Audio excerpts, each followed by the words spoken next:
Hello. This week we're going to be looking at your personal investigation project.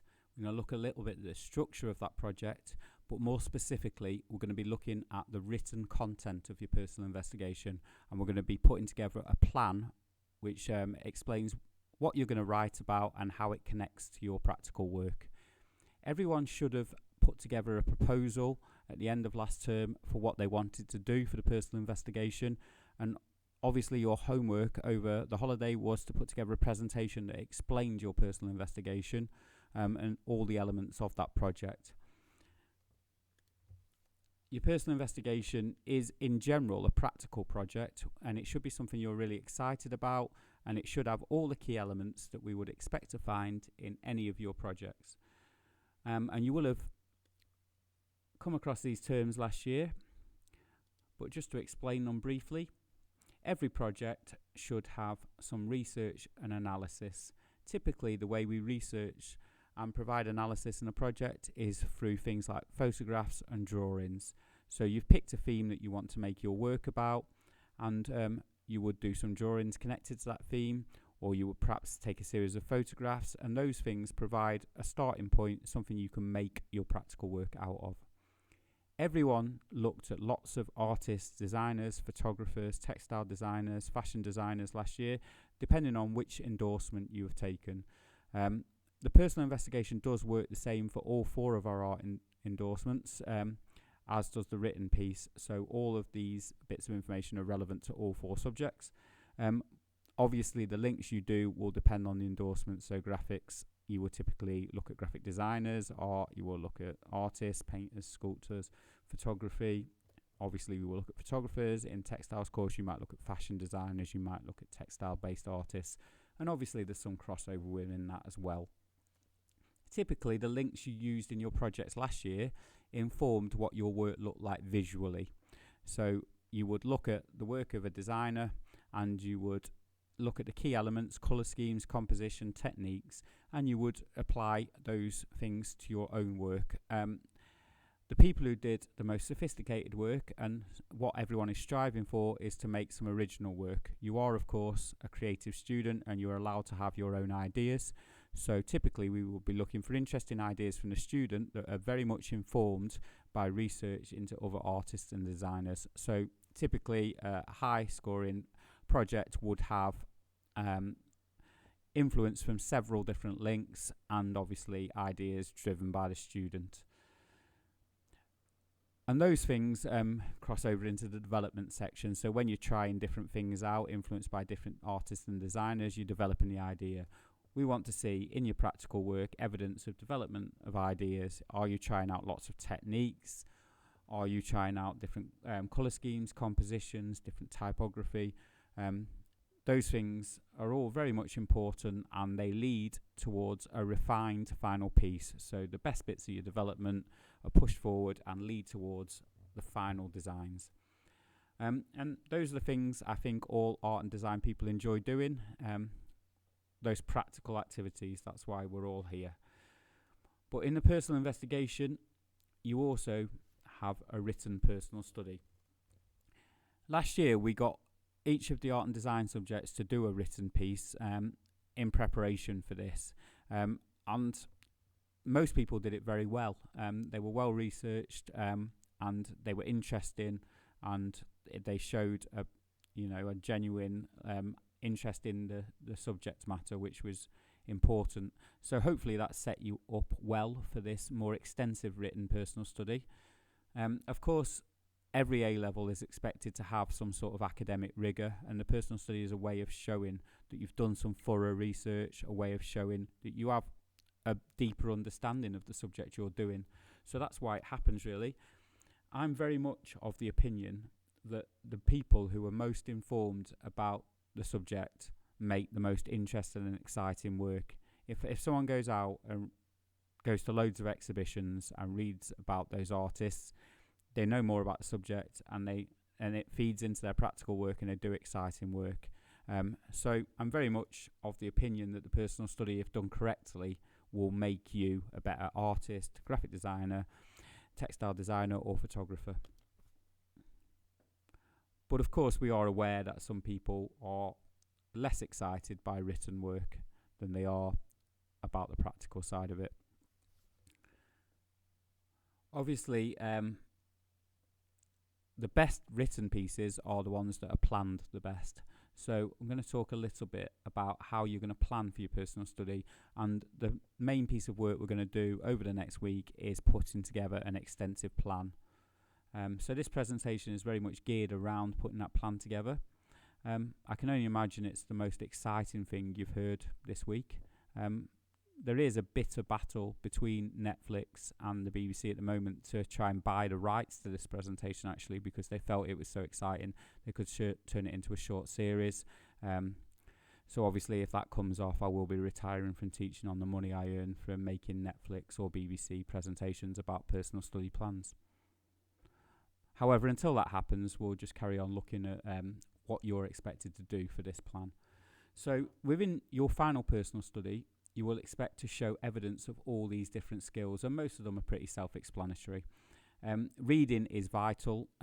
You cannot guess what an artist's work is about very effectively. One of my favourite quotes is, "Efficiency is intelligent laziness." And what I see in a lot of personal study plans is people rushing it, not really reading anything about the artist and going, "Oh, I'll just sort of guess what their work is about." And they guess wrong and they have to rewrite it because it's not very well informed. The people who go out and read a little bit about the artist and designer that they're writing about tend to be more informed, write a better plan, and the essay sort of almost writes itself because you know a lot about it and you know what the points of interest are.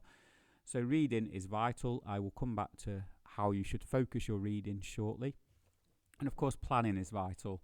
No one's expecting you to read full books about the artist, although you might want to. The planning should help to focus your research. So you know it's easier to put together a coherent study. And as I say, the people whose essays I marked from the first year task were very good at doing this. People had thought about what they were going to write about and had focused their written work on a particular point of interest that made them more interesting to read. Primary sources is a bit of a funny one. So typically we would ask people to see the work in its intended format, but the current COVID situation might make that difficult, and you will have to liaise with your teacher about how you're going to do that. But a primary source is the work in its intended form. So if you were writing about architecture and you were perhaps writing about the Imperial War Museum in Salford, your primary source would be going to see the building. Obviously, walking around the building, seeing the physical space, seeing the materials the building's made out of is very, very different to looking at a picture of that building in the book. You know, so seeing a primary source can really, really help drive your analysis. It's the same with all possible personal studies. So if you saw a painting in real life, you can really get a feel of the texture of the paint, the scale. It looks very different than a reproduction in a book. Textile design, obviously, you can see the fabric, you can see the detail. So it's very clear how a primary source can benefit you in those subjects. I think in graphics and photography, sometimes it can be a little less obvious, but obviously darkroom photography, you can see differences in the print. Obviously photography in exhibitions, they choose to present it in different scales or in the context of different photographs, so that gives you a different experience. In terms of graphic design, if you were writing about album sleeve design, for example, being able to look through the booklet and see the lyrics, read the lyrics perhaps as you're listening to the music, that gives you an entirely different experience. So that's why we push primary source as a positive thing to do. I think seeing the work and experiencing the work in its intended format does really enhance your understanding of the work. So it's something that should be very much encouraged. Although, as we say, with potential closing of some exhibitions, it is something you will need to discuss with your teacher to see how possible that is. Secondary sources are vital. So secondary sources will include the books you read.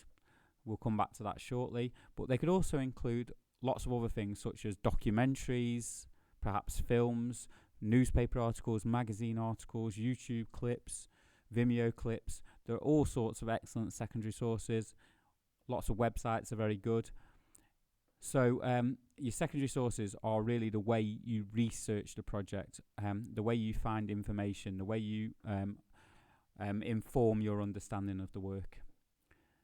Written analysis is very important. We pushed that very much last year. We don't want biographies. We don't want you to tell us where a particular artist was born unless it's relevant to their work. No one's that interested in their life story unless it's very, very much informing the work. What we're interested in terms of an A level is your understanding of the work. So within your written analysis, you should be identifying points of interest about that particular artist or designer's work, and you should be discussing why they make the work like that, why it's interesting, what its wider connotations are. Is it political? Is it based on something happening in a particular time period? What are they trying to make that work for? What are they trying to achieve by making that work? What are the wider implications of it? That written analysis is what really gets you the high marks in this project.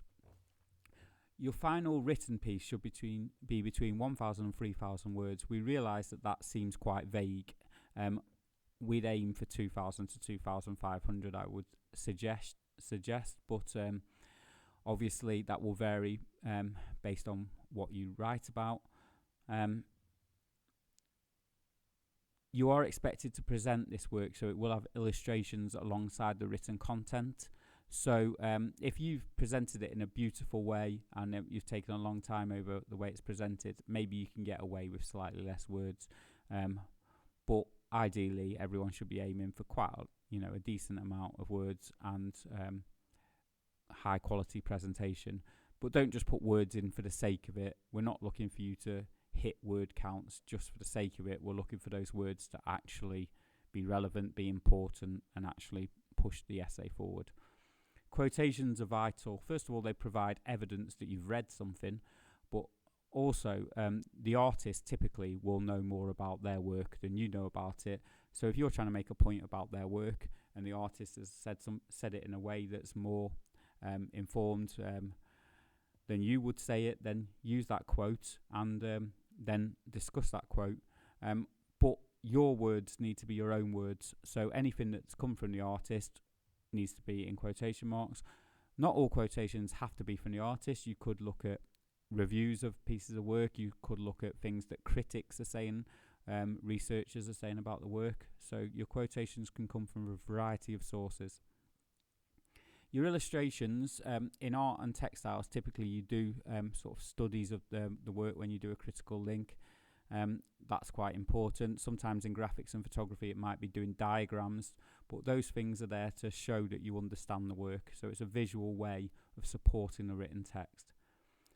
We'll come to the presentation of the essay shortly. And then, of course, the bibliography is vital. The bibliography shows that you've researched it properly. It shows all those elements of research that a moderator from the exam board would want to see. Okay. So what do you hand in at the end of the project? Please be aware that this is at the end of the project and not what you're expected to do now. For now, you're just doing the plan. But you do the final presented essay, and that is a book or an artifact, including the essay text, illustrations, and the bibliography. Okay, so these are some ways, I'll just let this play through and talk about it whilst they're playing through, but these are some ways that people have presented the essay in the past. So when we talk about an artifact, it might be something where you make something and the text is contained within the thing you make. You shouldn't just be decorating. The presentation should be relevant to the written content. So there's no point making something sculptural or painted unless it actually is what the artist's doing, unless it's actually relevant.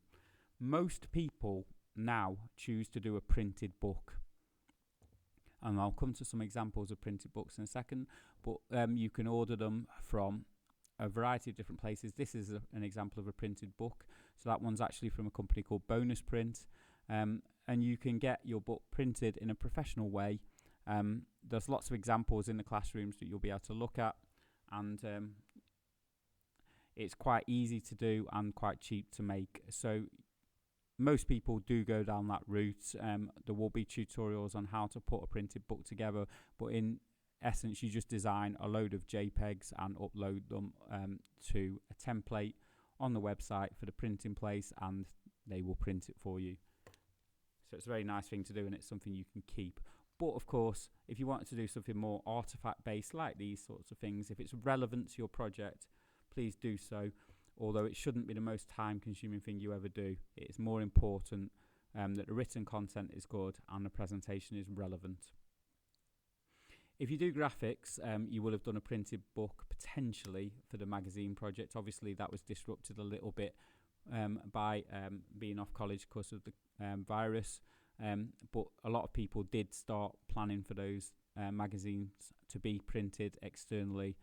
Most people just ended up presenting them digitally because of being off college, but you'll be aware of the idea of a printed book and you will have seen examples. We do ask for a hard copy of the essay text, so that's just the text printed out on A4 paper, and it should look a little bit like this. That's to help the moderator out really, but it's sometimes the presentation might mean that the written content is difficult to read in the artifact or printed book, so having a hard copy just makes life easier for anyone marking it. And we also ask you to hand in the personal study plan at the very end of the project too.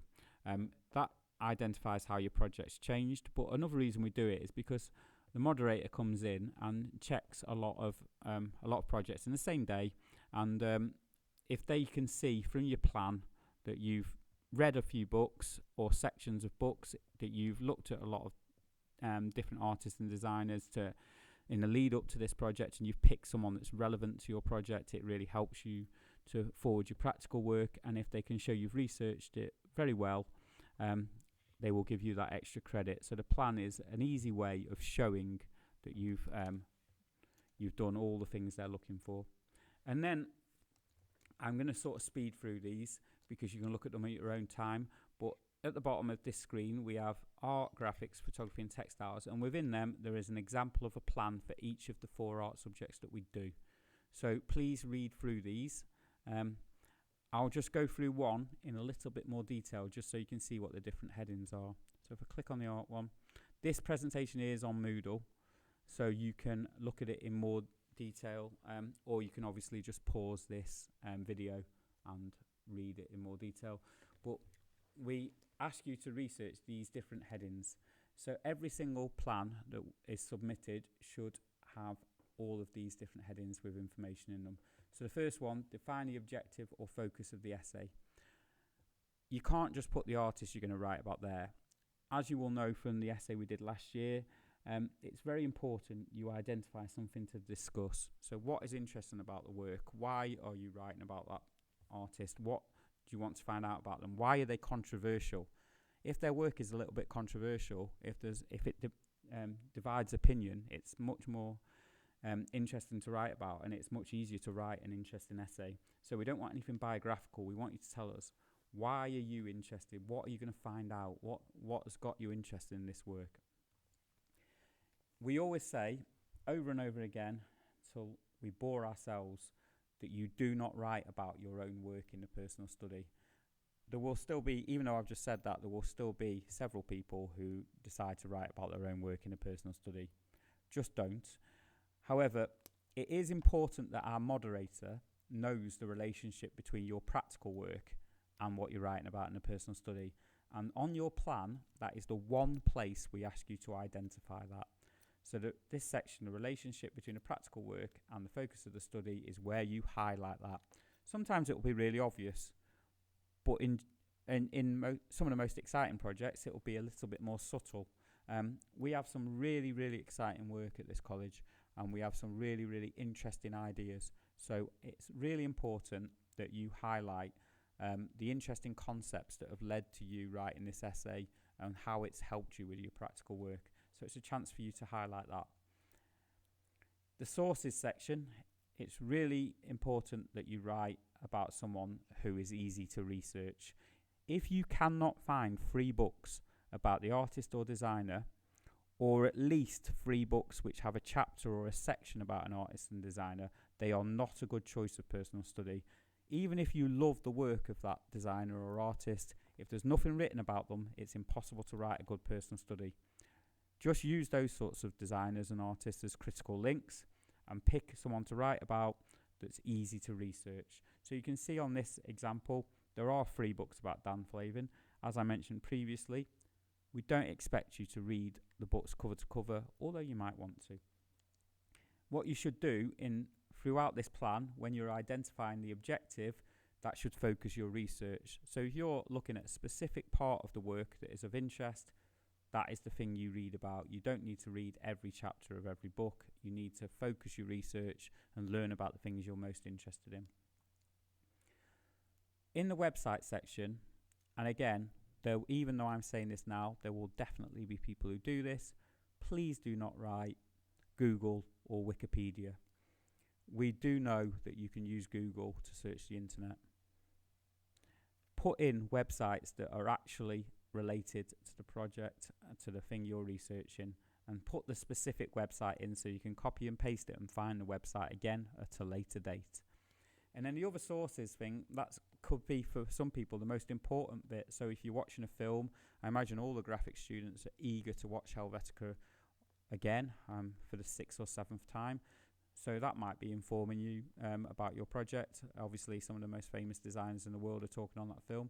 But sometimes people find it easier to watch a Vimeo clip, a YouTube clip, a documentary, and then read something about the designer or artist. Sometimes it makes it easier. The next section, you identify which pieces of work you're going to write about. So we asked you in the essay that you did at the end of last term to pick 2 pieces of work and to research them in depth and make comparisons about them. The 2 pieces of work, and it might be more than 2 in this essay, it could be up to 4 or 5, they should have connections. They should fit into the overall theme of the essay. There should be things you can discuss, debate, compare, contrast within the piece of work you choose. Don't just pick your favourite piece of work and don't read anything about it. Pick something that actually fits into the theme you've identified.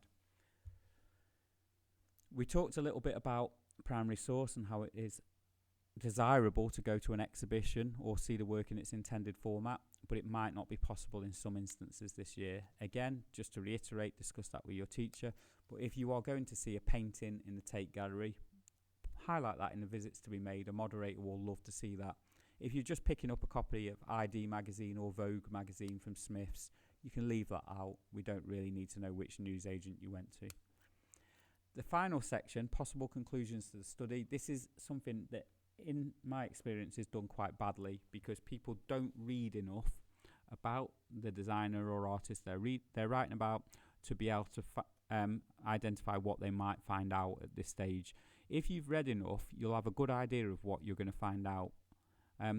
Don't just put things like, I will read about Dan Flavin and find out about his work. Try and find out a little bit more. Try and highlight and focus what you're going to research in a little bit more depth than that. So as I say, you can read through these in more detail, and it's very important that you read the one that is related to your subject. So if you're an art student, you should read this one in depth, but it might be useful to read all 4. And as I say, if you've done the holiday homework properly and researched this properly, this plan should be really straightforward. But don't try and guess, don't try and rush. Please try and read something before you even attempt to do this plan. So Julian Opie there for graphics students. You've all looked at Julian Opie at the start of the course, so I imagine you're already experts. Some people might get lucky and might be writing about the designer that is or artist that's identified in one of these plans, but in general you'll be writing about something very different. So it is a case of putting this knowledge in place with your own study rather than just rehashing exactly what you see on the screen. You'll be pleased to hear that we're nearly there. Every single plan must have these headings. So define the objective, the relationship between practical work, the sources, the pieces of work you're actually going to write about, any visits, and the possible conclusion. But you don't have to use that grid that we've put together. That is on Moodle if you want to use it, and we'll send a link out for that. So if you want to use that specific grid, you can do, but you can also just put the headings into a document like this person's done, and just write under the headings, and perhaps if you wanted to include some images you could, or you could even make your own grid. up there with learning keyboard shortcuts and learning the names of specific fonts and things like that for Saturday night activities for most people, I imagine. So there you go. That is the personal study plan. Please have a proper read over the examples for your specific subject, and we will give you more information about how to put this plan together when we see you in college, but that is the work for the next week or so. We'll give you a deadline for that in our specific classes. Thanks for listening. See you later.